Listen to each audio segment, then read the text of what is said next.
प्रभु जी, हर बार की तरह हम प्रार्थना के साथ आपके सामने आते हैं जब हम आपका पवित्र वचन खोलते हैं कि प्रभु आप हमारी अगुवाई करें। पवित्र आत्मा आप हमारे दिलों को खोलें और वचन को समझने में और अपने जीवनों में लागू करने में हमारी मदद करें। ये प्रार्थना प्रभु यीशु मसीह के नाम से मांगता हूँ, आमीन। तो दोस्तों, आज हम पहला थेसलोनियों की पहली पत्री और उसका चौथा अध्याय आज हम देखेंगे। इसमें आइए देखते हैं पौलुस किस तरह से बोलता है। पौलुस बोलता है, इसलिए हे भाइयों, हम तुमसे विनती करते हैं और तुम्हें प्रभु यीशु में समझाते हैं कि जैसे तुमने हमसे योग्य चाल चलना और परमेश्वर को प्रसन्न करना सीखा है, तुमने हमसे योग्य चाल चलना और परमेश्वर को प्रसन्न करना सीखा है, और जैसा तुम चलते भी हो वैसे ही और भी बढ़ते जाओ। पौलुस मोरालिटी की बात कर रहा है। ये कह रहा है कि जिस तरह से तुम अभी तक चल रहे हो उसी तरह से आगे भी चलते जाओ नैतिकता में, क्योंकि तुम जानते हो कि हमने प्रभु यीशु की ओर से तुम्हें कौन कौन से निर्देश पहुंचाए।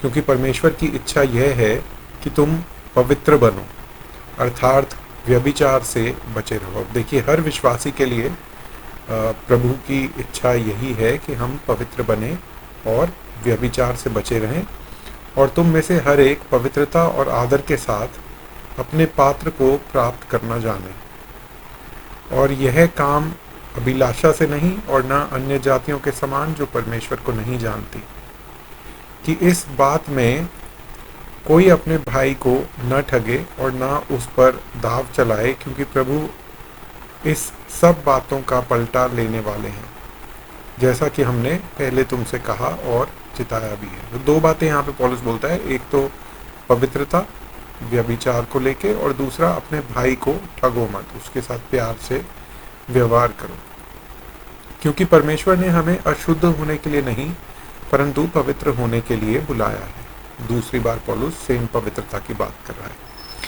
इसलिए जो इसे तुच्छ जानता है, इस जो ये वचन है, इस मैसेज को कि तुम पवित्र बनो, वह मनुष्य को नहीं परंतु परमेश्वर को तुच्छ जानता है, क्योंकि ये मैसेज परमेश्वर की ओर से है जो अपना पवित्र आत्मा तुम्हें देते हैं। किंतु भाईचारे के प्रेम के विषय में यह आवश्यक नहीं कि मैं तुम्हारे पास कुछ लिखूं, क्योंकि आपस में प्रेम रखना तुमने आप ही परमेश्वर से सीखा है। और सारे मैकेडोनिया के सब भाइयों के साथ ऐसा करते भी हो। पर हे भाइयों, हम तुम्हें समझाते हैं कि और भी बढ़ते जाओ। तो पौलुस कह रहा है आपस में तुम्हारे में बहुत प्यार है जो मैसेडोनिया के बिलीवर्स हैं, तो अच्छी बात है, और ज़्यादा बढ़ते जाओ। और जैसा हमने तुम्हें समझाया वैसे ही चुपचाप रहने और अपना अपना काम काज करने और अपने अपने हाथों से कमाने का प्रयत्न करो, कि बाहर वालों के साथ सभ्यता से बर्ताव करो और तुम्हें किसी वस्तु की घटी ना हो। इंग्लिश में जब ये दो आयतें हम देखते हैं ना, 11 और 12, तो वहाँ पे बड़ा क्लियर पता लगता है कि मिनिस्ट्री से रिलेटेड पौलुस बोल रहा है कि अपने कामों से कमाओ, खाओ, अपना बिजनेस करो, ताकि दूसरों के ऊपर बोझ ना बनो और तुम्हें किसी चीज़ की कमी ना हो, ना तुम्हें डिसऑनेस्टी की प्रैक्टिस करनी पड़े। मतलब अपनी जीवनी कमाने के लिए जब खुद काम करोगे तब तो ठीक है, अगर नहीं काम करोगे तो फिर किसी और तरीके से पैसे कमाने पड़ेंगे, है ना। फिर पौलुस बोलता है, हे भाइयों, हम नहीं चाहते कि तुम उनके विषय में जो सोते हैं अज्ञानी रहो। ऐसा न हो कि तुम औरों के समान शोक करो जिन्हें आशा नहीं। अब देखिए, जो थेसलोनिका के लोग थे उनका पौलुस से ये एक सवाल था कि जो लोग प्रभु यीशु मसीह के आने से पहले मर गए हैं, मतलब कि कुछ लोगों ने विश्वास किया और फिर उनकी मृत्यु हो गई, उनका क्या होगा जब प्रभु यीशु मसीह वापस आएंगे। ठीक है, तो उस सवाल का जवाब पौलुस यहाँ पे 4 और 5 में देगा, और उसका जवाब देते हुए ये कहता है कि औरों के समान शोक न करो जिन्हें आशा नहीं। ठीक है, और जो सोते हैं से यहाँ पे मतलब है जो जिनकी मृत्यु हो गई है लेकिन विश्वास में, और क्योंकि विश्वास में मृत्यु हुई है इसीलिए पौलुस उन्हें सोता हुआ बताता है। क्योंकि यदि हम विश्वास करते हैं कि यीशु मरा और जी भी उठा, तो वैसे ही परमेश्वर उन्हें भी जो यीशु में सो गए हैं उसी के साथ ले आएगा।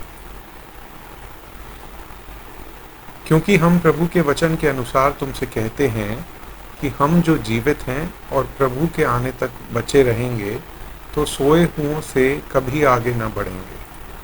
क्योंकि प्रभु आप ही स्वर्ग से उतरेंगे और उस समय ललकार और प्रधान दूत का शब्द सुनाई देगा और परमेश्वर की तुरही फूकी जाएगी और जो मसीह में मरे हैं वे पहले जी उठेंगे। अब यहाँ पे रैप्चर की बात हो रही है, जिसके बारे में प्रकाशित वाक्य में भी बताया गया है। ठीक है ना। तो पौलुस ये कह रहा है कि जब प्रभु का पुनरागमन होगा तो जिन लोगों की डेथ हुई है उन लोगों को एक ग्लोरीफाइड बॉडी मिलेगी और वो परमेश्वर के साथ पहले जाएंगे।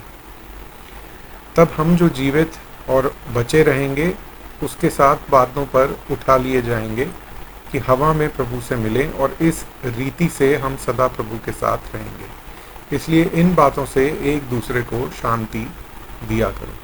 अब यहाँ पे एक सवाल ये आता है कि पौलुस ने ये कहा कि जब किसी व्यक्ति की मृत्यु होती है तो वो सीधा परमेश्वर के सामने होता है। To be absent from the body is to be present with the Lord. तो ये सोते हुए लोगों की क्या बात कर रहा है पौलुस?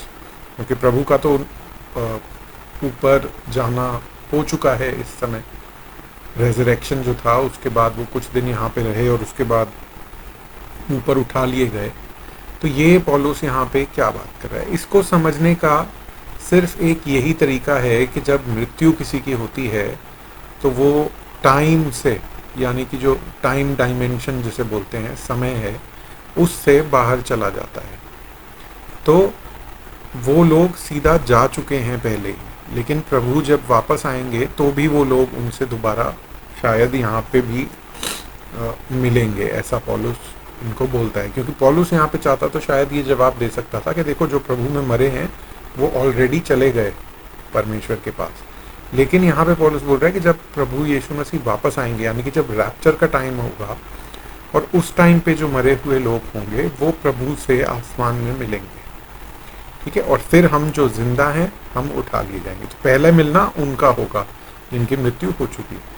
और वचन को अगर हम देखें तो हम ये कह सकते हैं कि जो यहाँ पे अब मर चुका है वो परमेश्वर के साथ ऑलरेडी है, वो सोया नहीं हुआ। कि जब प्रभु का रैप्चर होगा, जब उनका वापस आना होगा, पुनरागमन होगा, तभी वो एक टेम्पररी लिम्बो स्टेट, या जिसको हम कह सकते हैं, जैसे सोते हुए शब्द इस्तेमाल किया है, उसमें से वो लोग उठेंगे। नहीं, ऐसा नहीं है।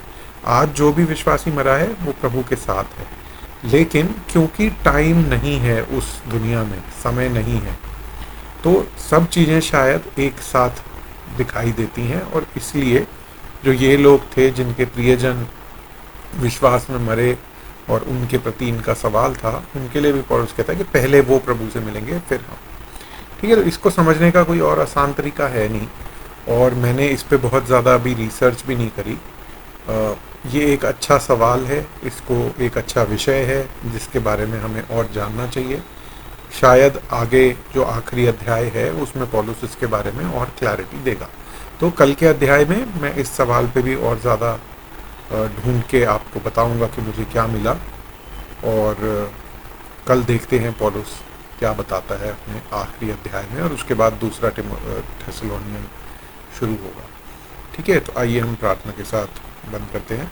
पिता परमेश्वर, आज फिर हम धन्यवाद करते हैं प्रभु आपके वचन के लिए, और हम सच में ये प्रार्थना करते हैं प्रभु कि हम पवित्रता में बढ़ते जाएं, अपने भाइयों के प्रति प्रेम रखने वाले हो सकें, और प्रभु आपके पुनरागमन के लिए अपने आप को तैयार रखें। ये प्रार्थना प्रभु यीशु मसीह के नाम से मांगता हूँ।